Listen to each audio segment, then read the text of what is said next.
Good evening students. आज हम plus 2 class का जो आपका सेकंड चैप्टर चल रहा था sexual reproduction in the flooring plants, उसके अंदर हमने माइक्रोस्पोरोजेनेसिस जो प्रोसेस है वहाँ तक हमने स्टडी कर लिया था। और आपको पता भी होगा कि जो माइक्रोस्पोरोजेनेसिस प्रोसेस है वो क्या होती है, the process of formation of the pollen grain. इस प्रोसेस को हम क्या बोलेंगे, माइक्रोस्पोरोजेनेसिस। लेकिन डियर स्टूडेंट्स, जो आज का हमारा लेक्चर होगा उसके अंदर हम प्रोसेस पढ़ेंगे, आज हम पढ़ेंगे कि जो स्ट्रक्चर होता है पोलन ग्रेन्स का वो कैसा होता है। तो सबसे पहले हम इसके साइज की बात करते हैं। तो जो पोलन ग्रेन का साइज होता है वो होता है 25 से 30 या 25 to 30 micrometer in the diameter. मतलब उसका जो डायमीटर होता है वो 25 से 30 माइक्रोमीटर होता है। ये नीट के लिए इम्पोर्टेंट पॉइंट है। क्या? The size of the pollen grain is 25 to 30 micrometer in the diameter. यहाँ तक हुआ क्लियर? आगे क्या होगा, जब पोलन ग्रेन मैच्योर होंगे, तब जब पोलन ग्रेन मैच्योर होंगे तो वहाँ पे डियर स्टूडेंट्स दो टाइप की सेल आपको देखने को मिलेगी। एक होगी वेजिटेटिव सेल, एक होगी जनरेटिव सेल। आप इस डायग्राम के अंदर देख पा रहे हैं, this one is the vegetative cell and this one is the generative cell.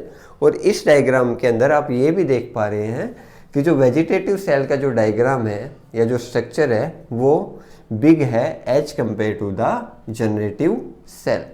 इस डायग्राम से आपको क्लियर हो रहा है। लेकिन इस डायग्राम से आपको एक चीज़ और भी क्लियर हो रही है कि जो जनरेटिव सेल है इसका जो स्ट्रक्चर है वो कैसा है, स्पिंडल शेप है। ओके, अब हम बात करते हैं जनरेटिव सेल की क्या होती है वेजिटेटिव सेल की। वेजिटेटिव सेल आप यहाँ पे देख पा रहे हैं, bigger, more food reserve, larger irregular shape nucleus. यहाँ पे वेजिटेटिव सेल की कैरेक्टरिस्टिक्स बताई गई है। क्या? बिगर है और जो न्यूक्लियस है उसका साइज बड़ा है, लेकिन जो उसकी शेप है वो कैसी है डियर स्टूडेंट्स, इरेगुलर शेप है। और मोर फूड रिजर्व, और वेजिटेटिव सेल्स के अंदर फूड रिजर्व सबसे ज़्यादा होता है। ये एनसीईआरटी के अंदर आपकी कुछ कैरेक्टरिस्टिक्स या वेजिटेटिव सेल की कुछ कैरेक्टरिस्टिक्स दी गई है। अब हम बात करते हैं किसकी, जनरेटिव सेल की। As compare to vegetative cell, the size of the generative cell is small. Here you can see small, float in the cytoplasm of the vegetative cell, spindle shape, it produce the male gametes। देखिए क्या लिखा हुआ है इसके अंदर, generative cell का जो size है as compare to vegetative cell, that one is the small in size. और डियर स्टूडेंट्स, आप यहाँ पे देख पा रहे हैं कि यहाँ पे जो साइटोप्लाज्म है पोलन ग्रेन का, उस साइटोप्लाज्म के पोलन ग्रेन के अंदर, या आप मान सकते हो कि जो वेजिटेटिव सेल के जो वेजिटेटिव सेल है, आप यहाँ पे लिखा हुआ है ना, float in the cytoplasm of the vegetative cell. Vegetative cell का जो साइटोप्लाज्म है उसके अंदर ये फ्लोट करता हुआ आपको मिलेगा। कौन सा सेल मिलेगा? Generative cell. और डियर स्टूडेंट्स, इस डायग्राम से आप देख पा रहे हैं कि जो जनरेटिव सेल है इसका जो स्ट्रक्चर है वो कैसा है, स्पिंडल शेप है। ये थी दो टाइप की cell, vegetative cell and the generative cell. आप एक बार इनको फिर पढ़ लीजिए, आपके सारे जो डाउट है वो क्लियर हो जाएंगे। अब क्या है कि आप यहाँ पे जो देखिए, सबसे पहले हम बात करते हैं दो लेयर है। जो आउटर लेयर है उसका नाम है एक्जाइन और जो इनर लेयर है उसका नाम है इंटाइन। लेकिन एक्जाइन लेयर के ऊपर एक स्मॉल ओपनिंग है, उस ओपनिंग का डियर स्टूडेंट्स नाम क्या है, जर्म पोर। एक्जाइन के अंदर एक स्मॉल ओपनिंग है और उसका क्या नाम है, जर्म पोर। और जर्म पोर जो पोलन ग्रेन जब मैच्योर हो जाते हैं तो उसको रिलीज करने में हेल्प करती है। एक तरीके से आप यहाँ पे क्या है, एक टाइप का होल है। जब पोलन ग्रेन मैच्योर होंगे तो इसमें से पोलन ग्रेन बाहर आएंगे। इसके अंदर लिखा हुआ है helps in the releasing of the pollen grain, also help in the absorption of water for the seed germination। जब सीड जर्मिनेशन होगा तो वाटर को अब्जॉर्व करने का काम भी डियर स्टूडेंट्स कौन करेगा, जर्म पोल। अब तक हमने वेजिटेटिव सेल के बारे में पढ़ा, जनरेटिव सेल के बारे में पढ़ा और जर्म पोर के बारे में पढ़ा। अब यहाँ पे आप दो टाइप के लेयर देख पा रहे हैं, मैंने आपको पहले ही बताया। This one is the exine and inner one is the intine. जो बाहर वाली है वो क्या होगी, एक्जाइन, और जो इनर वाली है वो क्या हो गई, इंटाइन। सबसे पहले हम बात करते हैं एक्जाइन की। एक्जाइन के अंदर ये किसकी बनी हुई है, स्पोरोपोलेनिन। क्या बोलेंगे आप इसको, स्पोरोपोलेनिन। और डियर स्टूडेंट्स, जो स्पोरोपोलेनिन है ये एक ऑर्गेनिक मेटल है या एक ऑर्गेनिक मेटल है स्पोरोपोलिन। और ये ऑर्गेनिक मेटल एक बहुत ज़्यादा हाई टेम्परेचर में अपने आप को रेजिस्टेंट कर सकता है, मतलब अपने आप को रख सकता है, अपने आप को बचा सकता है। और कितना भी चाहे स्ट्रॉन्ग एसिड हो, अगर आप उसके अंदर स्पोरोपोलिन डालेंगे तो वो डेड नहीं होगा।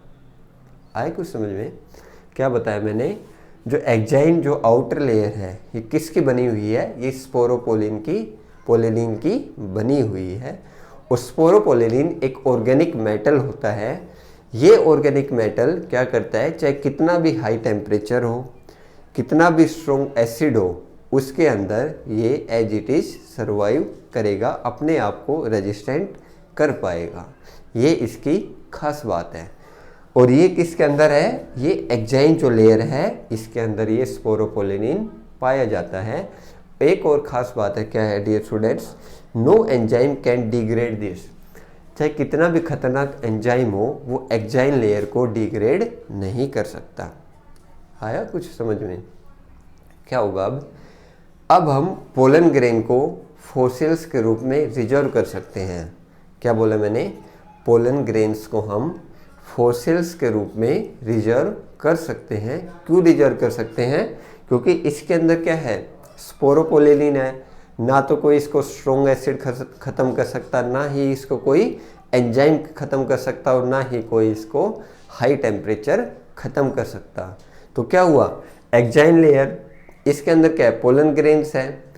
तो एक तरीके से देखा जाए तो पोलन ग्रेन्स को हम फॉसिल्स के रूप में यूज कर सकते हैं, because of the presence of the organic metal, and the name of the organic metal is sporopollenin. ठीक है, अब बात करते हैं हम इसके अंदर सेकेंड लेयर की, और उस सेकेंड लेयर का डियर स्टूडेंट्स नाम है इंटाइन। देखिए नीट के अंदर क्वेश्चन पूछा गया है कि जो एक्जाइन लेयर है वो किससे बनी हुई है, स्पोरोपोलिन के। लेकिन जो इंटाइन लेयर है, जो इनर लेयर है, वो किसकी बनी हुई है, सेलुलोज की एंड दी पेक्टिन। क्या नाम बताया, सेलुलोज और दी पेक्टिन। ये क्वेश्चन नीट के लिए भी इम्पोर्टेंट है। अब क्या होगा, pollen grain of the many species cause allergy. क्या होता है, जैसे अभी गेहूं का कटाई हुई थी, तो जब आप गेहूं को डियर स्टूडेंट्स टंकी के अंदर डालते हैं, तो कुछ टाइम के लिए अगर मान लीजिए आप गेहूं के अंदर बैठ जाते हैं या लेट जाते हैं, तो आपको एलर्जी स्टार्ट हो जाती है। इस मीन्स आपको खुजली स्टार्ट हो जाती है।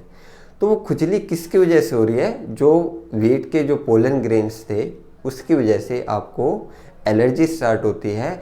और इस एलर्जी से कोई भी लंग्स की बीमारी हो सकती है, और अस्थमा जो डिजीज़ है, जो रेस्पिरेटरी सिस्टम के अंदर सांस लेने में जो दिक्कत होगी, उसका क्या नाम है, अस्थमा। उसके कारण भी एक ये डिजीज हो सकती है, किसकी वजह से, पोलन ग्रेन की वजह से। तो pollen grain of many species cause lung disease and the respiratory disease such as the asthma. Okay, ये थी बात कि जो पोलन ग्रेन्स की वजह से कौन सी बीमारी होती है, ये हमने डिस्कस किया।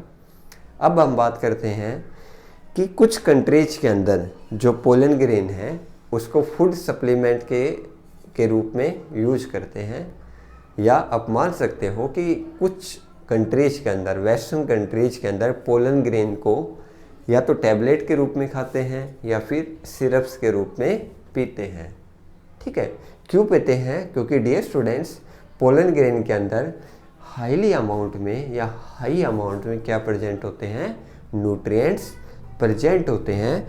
तो वेस्टर्न कंट्रीज के अंदर इसको टैबलेट्स के रूप में या सिरप के रूप में अपनी बॉडी के अंदर लेते हैं ताकि उनकी बॉडी को ज़्यादा अमाउंट में न्यूट्रिएंट्स मिल सके। Pollen grains are rich in the nutrients, they are use as the food supplement. ठीक है, आपको हो गया क्लियर। अगर देखिए, अगर पोलन ग्रेन को फर्टिलाइजेशन प्रोसेस करनी है, अगर पोलिनेशन को फर्टिलाइजेशन प्रोसेस करनी है, तो जब वो वाइबिलिटी मतलब इनएक्टिव होने से पहले ही उसको स्टिग्मा के ऊपर जाके चिपकना होगा या स्टिग्मा के ऊपर लैंड करना होगा। मैं इस बात को फिर रिपीट कर रहा हूँ। मान लीजिए अगर पोलन ग्रेन्स को फर्टिलाइजेशन जो प्रोसेस है उसमें इन्वॉल्व होना है, तो इसकी जो वाइबिलिटी है मतलब जो इसकी एक्टिवनेस है, वाइबिलिटी एक्टिवनेस होते हुए अगर ये वहाँ स्टिग्मा के ऊपर स्टिक हो जाएगा तो फर्टिलाइजेशन हो जाएगा। अगर इसने वाइबिलिटी लॉस कर दी तो डियर स्टूडेंट्स ये फर्टिलाइजेशन जो प्रोसेस है उसके अंदर इन्वॉल्व नहीं हो पाएगा। ठीक है, समझ गए ना आप। तो जैसे कुछ यहाँ पे क्रॉप दी गई है, जैसे राइस और वीट, इसके जो पोलन ग्रेन है ये अपनी वाइबिलिटी लॉस कर देते हैं with in the 30 minutes. It's mean rice और वीट के जो पोलन ग्रेन्स है अगर 30 मिनट्स के अंदर किसी स्टिग्मा से स्टिक हो गए तो ये फर्टिलाइजेशन करेंगे। अगर आफ्टर द 30 मिनट्स ये स्टिग्मा पे स्टिक हुए तो these are in the inactive form, मतलब ये फर्टिलाइजेशन प्रोसेस में हेल्प नहीं करेंगे। यहाँ पे कुछ फैमिली दी गई है, लेगुमिनेसी और सोलेनेसी। ये कुछ पल्सिज की जो फैमिली है, लेगुमिनेसी और सोलेनेसी, इनके जो पोलन ग्रेन हैं ये वाइबिलिटी लॉस करते हैं इन द 1 मंथ, तब 1 महीने के अंदर ये किसी भी स्टिग्मा पे जाके स्टिक हो सकते हैं।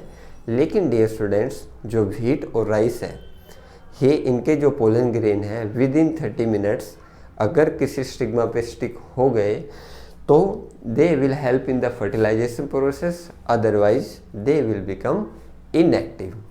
ओके, अब आगे क्या होगा कि हम पोलन ग्रेन को स्टोर कर सकते हैं। कहाँ पे स्टोर कर सकते हैं?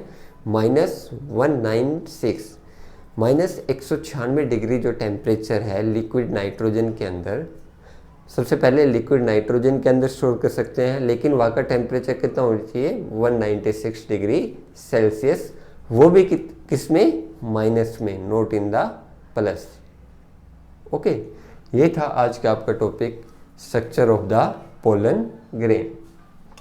इसके अंदर नीट के लिए important point, first one is the size, और आप मान सकते हो जो एक्जाइन है वो किसकी बनी हुई है, इंटाइन किसकी बनी हुई है, और वीट और राइस की जो पोलन ग्रेन है कब वाइबिलिटी लॉस करेंगे, लेगुमिनस सोलेनेसी ये कब लॉस करेंगे, या हम पोलन ग्रेन को कितने टेम्परेचर के ऊपर और किस चीज़ के अंदर स्टोर कर सकते हैं।